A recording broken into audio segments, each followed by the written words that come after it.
Sir, with your permission, I rise to lay on the table a copy each of the following papers, Hindi and English versions, under Article 281 of the Constitution, Report for 2026 to 2031, Volume 1, Main Report of the 16th Finance Commission. 2. Report for 2026-2031, Volume 2, Annexures of the 16th Finance Commission. Number 3, explanatory memorandum as to the action taken on the recommendations contained in the above report. Report जो कि 26-31 तक है, volume 2, अनुबंध जो कि 16वें वित्त आयोग का है। Number 3,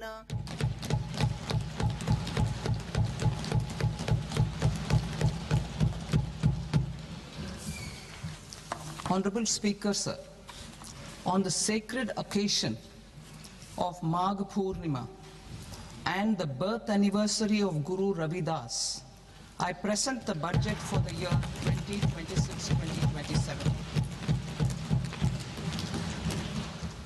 Since we assumed office 12 years ago, India's economic trajectory has been marked by stability, fiscal discipline, sustained growth, and moderate inflation. This is the result of conscious choices we have made. महोदय, 12 वर्ष पूर्व जब हमने कार्यभार संभाला, तब से भारत की आर्थिक व्यवस्था का मार्ग स्थायित्व, राजकोषीय अनुशासन, सतत विकास और कम मुद्रास्फीति से चिन्हित रहा है। यहाँ तक कि घोर अनिश्चितताओं और व्यवधानों के समय भी हमारे द्वारा चुने गए सुविचारित विकल्पों के बलस्वरूप ऐसा संभव हो पाया है। माननीय प्रधानमंत्री श्री नरेंद्र मोदी जी के नेतृत्व में हमारी सरकार ने निर्णायक रूप से निरंतर संशय के स्थान पर कार्यवाही और वाक्पटुता के स्थान पर सुधार और लोक लुभावन दिखावे के स्थान पर जनहित को प्राथमिकता दी है। हमने लोक निवेश पर अधिक जोर देते हुए दूरगामी ढांचागत सुधारों, राजकोषीय मितव्ययता और मौद्रिक स्थिरता के मार्ग का अनुसरण किया है। आत्मनिर्भर भारत को अपना लक्ष्य मानते हुए हमने घरेलू विनिर्माण क्षमता, ऊर्जा सुरक्षा का निर्माण किया है और महत्वपूर्ण उत्पादों के लिए आयात निर्भरता को कम किया है। इसके साथ साथ हमने रोजगार सृजन, कृषि उत्पादकता, परिवारों की क्रय शक्ति और लोगों के लिए सर्वव्यापी सेवाओं की सहायता हेतु सुधार करते हुए यह सुनिश्चित किया है कि भारत के प्रत्येक कार्य का लाभ नागरिकों को प्राप्त हो सके। इन उपायों से लगभग 7% का उच्च विकास दर हासिल हुआ है और इससे हमें गरीबी को कम करने और हमारे लोगों के जीवन में सुधार लाने में ठोस कदम उठाने में सहायता मिली है। आज हम एक ऐसी बाहरी परिस्थिति का सामना कर रहे हैं जिसमें व्यापार और बहुपक्षीयवाद खतरे में है तथा संसाधनों तक पहुंच और आपूर्ति श्रृंखलाएं बाधित हैं। नई प्रौद्योगिकियां जल, ऊर्जा, महत्वपूर्ण खनिजों की मांगों को काफी तेजी से बढ़ाते हुए उत्पादन प्रणालियों को बदल रही है। भारत समावेशिता के साथ आकांक्षाओं का संतुलन बनाते हुए विकसित भारत की ओर विश्वास से भरे कदम उठाता रहेगा। बढ़ते व्यापार और पूंजी आवश्यकताओं के साथ बढ़ती अर्थव्यवस्था के रूप में भारत को वैश्विक बाजारों से नजदीकी से एकीकृत होना होगा और अधिक से अधिक निर्यात करना होगा तथा दीर्घकालिक निवेश को भी आकर्षित करना होगा। भाग 1, जब मैं बजट का भाग का आरंभ कर रही हूं, मैं विश्व की सबसे बड़ी अर्थव्यवस्थाओं में से एक बनने की दिशा में आगे बढ़ने में बड़ी मजबूती के साथ हमारे साथ खड़े रहने के लिए लोगों के प्रति अपना आभार व्यक्त करती हूं। हमारा लक्ष्य है कि हम विकास के लाभ प्रत्येक किसान, अनुसूचित जाति, अनुसूचित जनजाति, घुमंतु, युवा, गरीब और महिलाओं तक पहुंचाना सुनिश्चित करते हुए आकांक्षा को उपलब्धि तथा संभावना को कार्य निष्पादन में परिवर्तित करें। विकसित भारत युवा नेता वार्ता 2026 में हमारे प्रधानमंत्री जी के साथ अनेक नवोन्मेषी विचार साझा किए गए, जो कई प्रस्तावों का आधार बने हैं, जिससे एक युवा शक्ति संचालित बजट बन गया है। हमारी सरकार का संकल्प हमारे गरीब, शोषित और वंचितों पर ध्यान देना है। इस संकल्प को पूरा करने तथा यह देखते हुए कि कर्तव्य भवन में तैयार होने वाला यह बजट पहला बजट है, हम 3 कर्तव्यों से प्रेरित हैं। हमारा पहला कर्तव्य उत्पादकता और प्रतिस्पर्धा को बढ़ाते हुए आर्थिक विकास को तेज और सतत बनाए रखना तथा विश्व में बदल रही परिस्थितियों का सामना करने की क्षमता को विकसित करना है। हमारा दूसरा कर्तव्य हमारे लोगों की आकांक्षाओं को पूरा करना और उनकी क्षमताओं का निर्माण करना है, ताकि वे भारत की समृद्धि के विकास में मजबूत सहयोगी बन सकें। हमारा तीसरा कर्तव्य, जो सबका साथ सबका विकास के हमारे दृष्टिकोण के अनुरूप है, यह सुनिश्चित करना है कि अर्थपूर्ण भागीदारी के लिए प्रत्येक परिवार, समुदाय, प्रदेश और क्षेत्र की पहुंच संसाधनों, सुविधाओं और अवसरों तक हो। इस त्रिआयामी दृष्टिकोण के लिए एक सहायक परिवेश की आवश्यकता होगी। पहली आवश्यकता ढांचागत सुधारों की गति को निरंतर, अनुकूलन और प्रगतिशील बनाए रखना है। दूसरा, एक मजबूत और समुत्थानशील वित्तीय क्षेत्र, बजट जुटाने, दक्षतापूर्ण पूंजी आवंटन तथा जोखिमों के प्रबंधन का आधार है। तीसरा, आर्टिफिशियल इंटेलिजेंस एप्लीकेशन सहित अति उन्नत प्रौद्योगिकियां सुशासन में सहायक बन सकती हैं। सुधार एक्सप्रेस। हमारी सरकार ने रोजगार के सृजन, उत्पादकता को बढ़ाने तथा विकास में तेजी लाने की दिशा में व्यापक आर्थिक सुधार किए हैं। वर्ष 2025 में स्वतंत्रता दिवस पर प्रधानमंत्री जी की घोषणा के पश्चात 350 से अधिक सुधारों को शुरू किया गया है। इसमें जीएसटी का सरलीकरण, श्रम संहिताओं का अनुसूचित करना तथा अनिवार्य गुणवत्ता नियंत्रण आदेशों को युक्ति संगत बनाना शामिल है। उच्च स्तरीय समितियां गठित की गई हैं तथा इसके साथ साथ केंद्र सरकार राज्य सरकारों के साथ मिलकर विनियमन हटाने तथा अनुपालन संबंधी अपेक्षाओं में कमी लाने की दिशा में काम कर रही है। सुधार एक्सप्रेस अपने मार्ग पर चल पड़ा है और यह हमारे कर्तव्य को पूरा करने में मदद के लिए अपनी गति बनाए रखेगा। अब मैं विशिष्ट प्रस्तावों की ओर बढ़ती हूँ।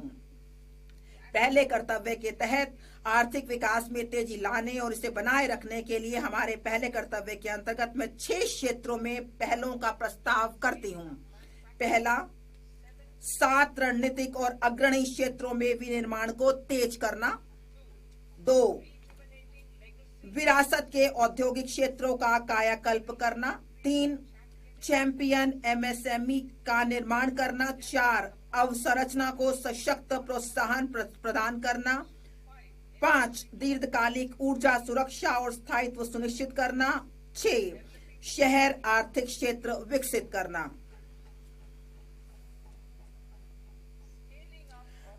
रणनीतिक और अग्रणी क्षेत्रों में निर्माण को तेज करना।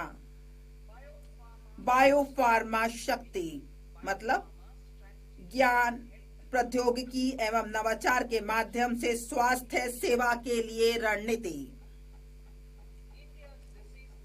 भारत का रोग बोझ गैर संक्रामक बीमारियों जैसे कि मधुमेह, कैंसर, ऑटोइम्यून डिसऑर्डर की ओर बढ़ते हुए देखा गया है। किफायती लागत पर गुणवत्ता के साथ दीर्घायु जीवन के लिए जैविक दवाएं महत्वपूर्ण हैं। भारत को एक वैश्विक बायोफार्मा विनिर्माण केंद्र के रूप में विकसित करने के लिए मैं अगले 5 वर्षों में 10,000 करोड़ के परिव्यय के साथ बायोफार्मा शक्ति का प्रस्ताव करती हूँ। इससे जैविक और जैव समृद्ध के घरेलू उत्पादन हेतु परिवेश का निर्माण होगा। इस रणनीति में 3 नए राष्ट्रीय बायो फार्मास्यूटिकल शिक्षा एवं अनुसंधान संस्थानों जिसे NIPER और 7 मौजूदा संस्थानों के उन्नयन के साथ बायोफार्मा केंद्रित नेटवर्क शामिल किया जाएगा। इससे 1000 से अधिक मान्यता प्राप्त इंडिया क्लिनिकल ट्रायल साइटों का एक नेटवर्क तैयार होगा। हम वैश्विक मानकों और अनुमोदन समय सीमा को पूरा करने के लिए एक समर्पित वैज्ञानिक समीक्षा संवर्ग और विशेषज्ञों के माध्यम से केंद्रीय औषधि मानक नियंत्रण संगठन को सुदृढ़ बनाने का प्रस्ताव करते हैं। इंडिया सेमीकंडक्टर मिशन 1.0 ने भारत की सेमीकंडक्टर क्षेत्र की क्षमताओं का विस्तार किया है। इससे आगे बढ़ते हुए हम उपकरण और सामग्रियों के उत्पादन, पूर्ण सुसज्जित भारतीय IP डिजाइन तथा आपूर्ति श्रृंखलाओं को मजबूत करने के लिए ISM 2.0 का शुभारंभ करेंगे। हम उद्योग को विकसित करने तथा कुशल जनशक्ति तैयार करने हेतु उद्योग आधारित का भी करेंगे। अप्रैल 2025 में 22,919 करोड़ के परिव्यय के साथ आरंभ की गई इलेक्ट्रॉनिक घटक निर्माण योजना में पहले ही लक्ष्य में दोगुनी निवेश हुआ है। इस तेजी का लाभ उठाने के लिए हम परिव्यय को बढ़ाकर 40,000 करोड़ करने का प्रस्ताव करते हैं।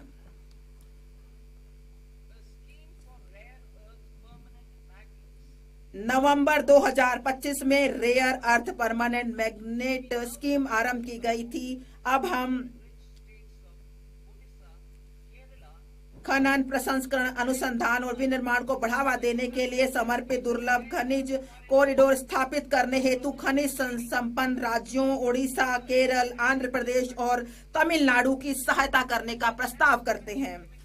घरेलू रासायनिक उत्पादन बढ़ाने और निर्यात निर्भरता कम करने के लिए हम क्लस्टर आधारित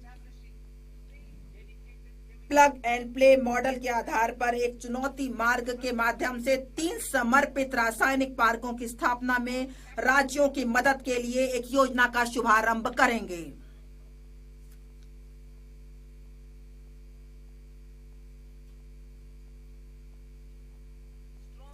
मजबूत पूंजीगत वस्तु सामर्थ्य सभी देश क्षेत्रों में उत्पादकता और गुणवत्ता का निर्धारक है। इस क्षमता के निर्माण हेतु मैं निम्नलिखित का प्रस्ताव करती हूँ।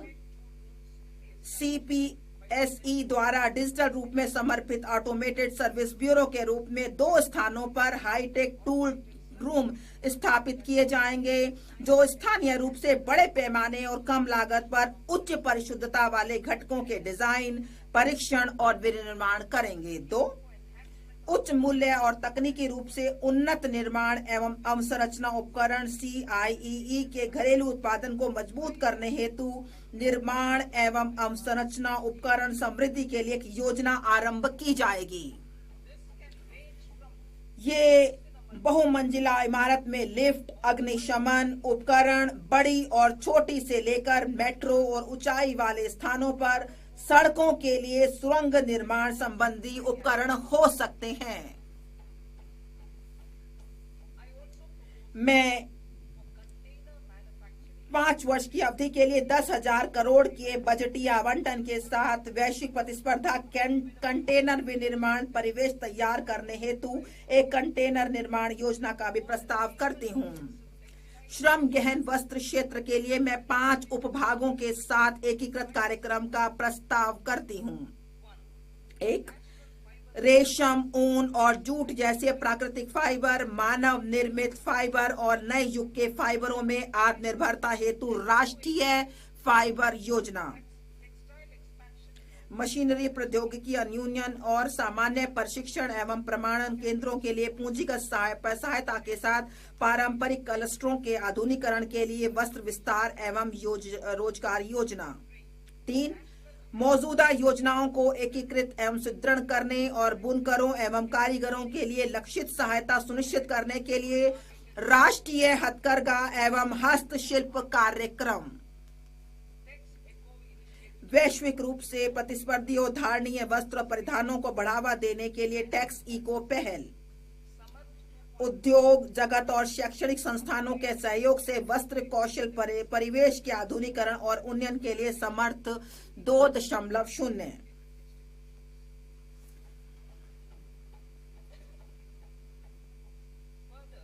इसके अलावा मैं प्रस्ताव करती हूं कि चुनौती मोड में मेगा टेक्सटाइल पार्क स्थापित किए जाएंगे।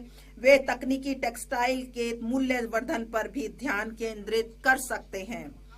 मैं खादी, हथकरघा और हस्तशिल्प को सुदृढ़ करने के लिए महात्मा गांधी ग्राम स्वराज योजना का शुभारंभ करने का प्रस्ताव करती हूं। इससे वैश्विक बाजार समृद्धता और ब्रांडिंग में सहायता मिलेगी। यह प्रशिक्षण, कौशल, प्रक्रिया और उत्पादन गुणवत्ता को सुसंगत बनाएगा और सहायता प्रदान करेगा। यह हमारे बुनकरों, ग्रामीण उद्योगों, एक जिला एक उत्पाद पहल और ग्रामीण युवाओं को लाभान्वित करेगा। भारत में उच्च गुणवत्ता वाले खेलकूद के सस्ते सामानों के लिए एक वैश्विक केंद्र के रूप में उभरने की संभावना मौजूद है। मैं उपकरण डिजाइन एवं सामग्री विज्ञान में विनिर्माण, अनुसंधान और नवाचार को बढ़ावा देने हेतु खेलकूद के सामानों के लिए एक समर्पित पहल का प्रस्ताव करती हूं। विरासत के औद्योगिक क्लस्टरों का कायाकल्प। मैं अवसंरचना और प्रौद्योगिकी उन्नयन के माध्यम से उनकी लागत, प्रतिस्पर्धात्मकता और दक्षता में सुधार करने के लिए 200 विरासत के औद्योगिक क्लस्टरों को पुनर्जीवित करने के लिए एक योजना शुरू करने का प्रस्ताव करती हूं। चैंपियंस एसएमई का सृजन और सूक्ष्म उद्यमों को सहायता। एमएसएमई को विकास के एक महत्वपूर्ण इंजन के रूप में मान्यता देते हुए मैं चैंपियंस के रूप में उनके विकास में सहायता के लिए एक त्रिआयामी दृष्टिकोण का प्रस्ताव करती हूँ।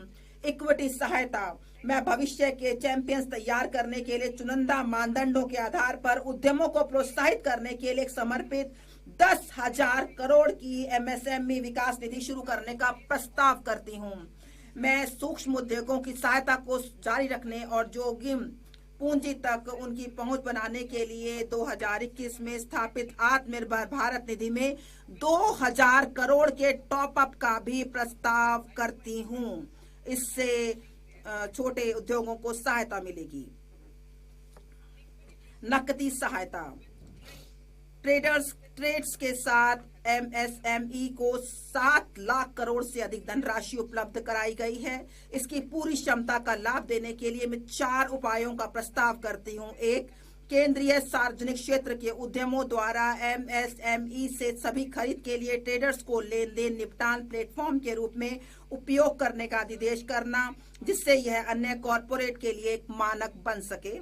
2, ट्रेडर्स प्लेटफॉर्म पर बीजक छूट हेतु CGTMSE के माध्यम से ऋण गारंटी सहायता तंत्र शुरू करना। 3, सस्ते और त्वरित वित्त पोषण को प्रोत्साहित करने के लिए MSME में सरकारी खरीद के बारे में वित्त प्रदाताओं के साथ सूचना साझा करने हेतु जेम को ट्रेडर्स को जोड़ना। 4, ट्रेड्स प्राप्तियों को आस्ती समर्पित प्रतिभूतियों के रूप में शुरू करना, जो एक द्वितीयक बाजार के रूप में सहायता करेगा और नकदी एवं लेन देन के निपटान को बढ़ाएगा। पेशेवर सहायता। सरकार विशेष रूप से टियर 2 और टियर 3 कस्बों में कॉरपोरेट मित्रों का एक संवर्ग तैयार करने के लिए अल्पावधि मॉड्यूलर पाठ्यक्रमों और व्यवहारिक टूल्स की डिजाइन करने हेतु ICAI, ICSSI, ICMAI जैसे पेशेवर संस्थानों को सुविधा प्रदान करेगा। यह प्रमाणित अर्ध पेशेवर MSME को किफायती लागत पर अनुपालन अपेक्षाओं को पूरा करने में सहायता करेंगे। पिछले दशक में हमारे सरकार ने बहुत सारे कदम उठाए हुए हैं जन अवसंरचना के लिए, नए वित्तीय जिसमें बड़े पैमाने पर बढ़ाने के लिए कई पहलें की हैं। हम NIIF हम सार्वजनिक अवसंरचना को बढ़ाने के लिए कई पहलें की हैं। हम 5 लाख से अधिक आबादी वाले टियर 2, टियर 3 शहरों में अवसंरचना के विकास पर जोर देना जारी रखेंगे, जिन्हें विकास केंद्र बनाने के लिए विस्तारित किया गया है। सरकारी कैपेक्स वर्ष 2014-15 में 2 लाख करोड़ से कई गुना बढ़कर वित्त वर्ष 2025-26 में 11.2 लाख करोड़ हो गया है। वित्त वर्ष 2026-27 में मैं इस गति को जारी रखने हेतु इसे बढ़ाकर 12.2 लाख करोड़ करने का प्रस्ताव करती हूँ। और संरचना विकास और निर्माण चरण के दौरान जोखिमों के संबंध में निजी डेवलपर्स के विश्वास को मजबूत करने के लिए मैं ऋणदाताओं को दूरदर्शिता से सुविचारित आंशिक उपलब्ध कराने हेतु एक अवसंरचना जोखिम गारंटी निधि स्थापित करने का प्रस्ताव करती हूँ। पिछले वर्षों के दौरान REITs परिसंपत्ति मुद्रीकरण के लिए एक सफल उपाय बनकर उभरे हैं। मैं समर्पित REITs की स्थापना के माध्यम से CPSE की महत्वपूर्ण रियल एस्टेट परिसंपत्तियों की रिसाइकलिंग में गति लाने का प्रस्ताव करती हूँ। कार्गो के पर्यावरण अनुकूल आवागमन को बढ़ावा देने के लिए मैं निम्नलिखित प्रस्ताव करती हूँ। पूर्व में डानकुनी से पश्चिम में सूरत को जोड़ते हुए नया समर्पित मालवाहक कॉरिडोर बनाना, तालचर और आंगुल जैसे खनिज समृद्ध क्षेत्रों तथा कलिंगा नगर जैसे औद्योगिक केंद्रों को पारादीप और धमरा पत्तनों से जोड़ने के लिए उड़ीसा में NW5 से शुरू करते हुए अगले 5 वर्षों में 20 नए राष्ट्रीय जलमार्ग NWU शुरू करना। इसके लिए अपेक्षित जनशक्ति तैयार करने के लिए क्षेत्रीय उत्कृष्ट केंद्रों के रूप में प्रशिक्षण संस्थान स्थापित किए जाएंगे। इससे प्रशिक्षण देने और कौशल प्राप्त करने के लिए जल मार्ग के पूरे भाग में युवाओं को लाभ प्राप्त होगा। इसके अलावा अंतर्देशीय जलमार्गों की जरूरतों को पूरा करने के लिए बनारस और पटना में एक जहाज मरम्मत सुविधा भी स्थापित की जाएगी।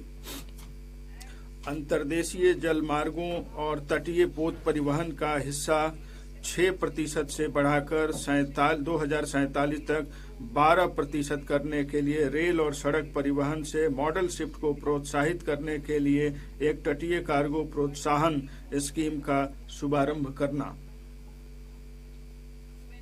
अंतिम छोर और दूर दराज के क्षेत्रों को जोड़ने और पर्यटन को बढ़ावा देने के लिए मैं समुद्री विमानों के स्वदेशी निर्माण को प्रोत्साहन करने का प्रस्ताव करती हूँ।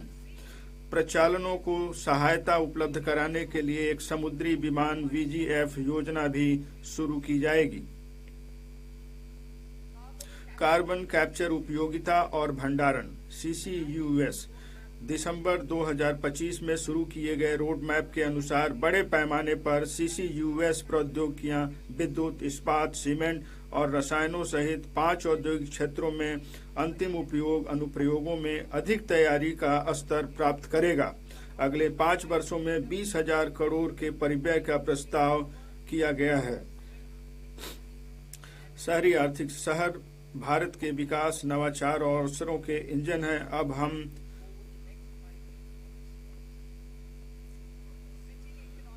शहरी आर्थिक क्षेत्र। शहर भारत के विकास, नवाचार और अवसरों के इंजन हैं। हम अब टियर 2 और 3 शहरों तथा तीर्थ कस्बों पर भी ध्यान केंद्रित करेंगे, जिन्हें आधुनिक अवसंरचना और बुनियादी सुविधाओं की आवश्यकता है। इस बजट का लक्ष्य उनके विशिष्ट विकास कारकों के आधार पर शहरी आर्थिक क्षेत्रों का मानचित्रण करके समूहों की आर्थिक शक्ति का उपयोग करने के लिए शहरों की क्षमता को और अधिक बढ़ाना है। सुधार सह परिणाम आधारित वित्त पोषण तंत्र से चुनौती मोड के माध्यम से उनकी योजनाओं को लागू करने के लिए 5 वर्षों में प्रति CER 5,000 करोड़ का आवंटन प्रस्तावित है। पर्यावरण से सतत यात्री प्रणालियों को बढ़ावा देने के लिए हम शहरों के बीच विकास संयोजक के रूप में 7 उच्च गति रेल कॉरिडोर अर्थात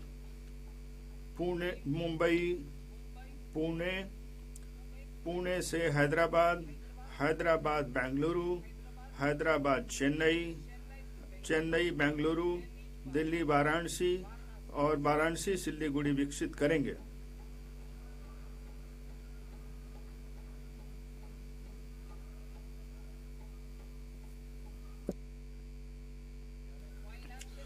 वित्तीय क्षेत्र, मजबूत तुलन पत्र, लाभप्रदता में ऐतिहासिक उच्च स्तर पर परिसंपत्तियों की बेहतर गुणवत्ता और देश के 98% से अधिक गांवों में कवरेज आज भारतीय बैंकिंग क्षेत्र की प्रमुख विशेषताएं हैं।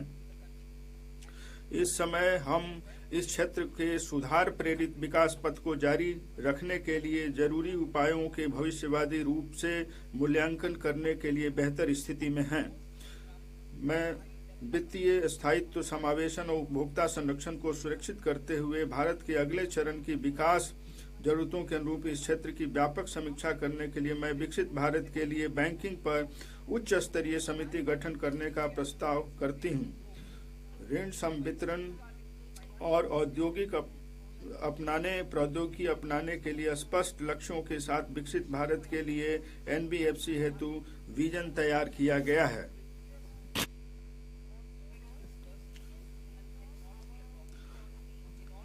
सार्वजनिक क्षेत्र के एनबीएफसी में उच्च स्तर प्राप्त करने और दक्षता में सुधार के उद्देश्य से प्रथम कदम के रूप में विद्युत वित्त निगम और ग्रामीण विद्युतीकरण निगम के पुनर्गठन का प्रस्ताव किया जाता है।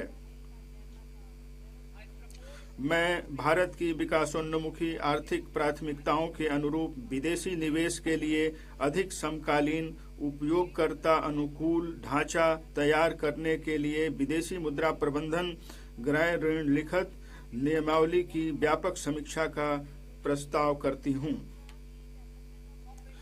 कॉर्पोरेट बॉन्ड बाजार, मैं एक ऐसे बाजार निर्माण की संरचना